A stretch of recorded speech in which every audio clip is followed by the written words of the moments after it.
നമസ്കാരം. 2026 കേരള നിയമസഭാ തെരഞ്ഞെടുപ്പിനെക്കുറിച്ചുള്ള ഏറ്റവും പുതിയ പ്രവചനങ്ങൾ ഇതാ. ലഭ്യമായ വോട്ടെടുപ്പ് ഫലങ്ങളും ഡേറ്റയും അടിസ്ഥാനമാക്കിയുള്ളതാണ് ഈ വിശകലനം. മൊത്തം 140 സീറ്റുകളിലേക്കാണ് മത്സരം നടക്കുന്നത്. ഇതിൽ UDF ഏറ്റവും വലിയ ഒറ്റക്കക്ഷിയാകുമെന്നും 68 സീറ്റുകൾ വരെ നേടുമെന്നുമാണ് പ്രവചനം. LDF 62 സീറ്റുകളുമായി തൊട്ടുപിന്നിലെത്തും. NDA 10 സീറ്റുകൾ നേടുമെന്നും സർവേ ഫലങ്ങൾ സൂചിപ്പിക്കുന്നു. കൂടുതൽ വോട്ട് വിഹിതവും പ്രവചനത്തിൽ UDFനാണ്.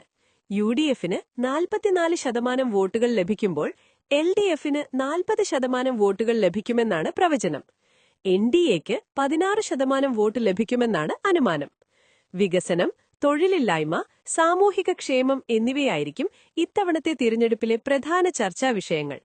മുൻകാല തിരഞ്ഞെടുപ്പ് ഫലങ്ങളും പുതിയ സർവേകളുമാണ് ഈ പ്രവചനത്തിന് ആധാരം. UDFന് ഭൂരിപക്ഷം ലഭിക്കാൻ സാധ്യതയുണ്ടെന്നാണ് പ്രവചനം വ്യക്തമാക്കുന്നത്. എന്നാൽ LDF കടുത്ത മത്സരം കാഴ്ചവെക്കുമെന്നും പ്രവചനത്തിലുണ്ട്. പ്രവചനം തയ്യാറാക്കിയ തീയതി 2026 ഏപ്രിൽ 9.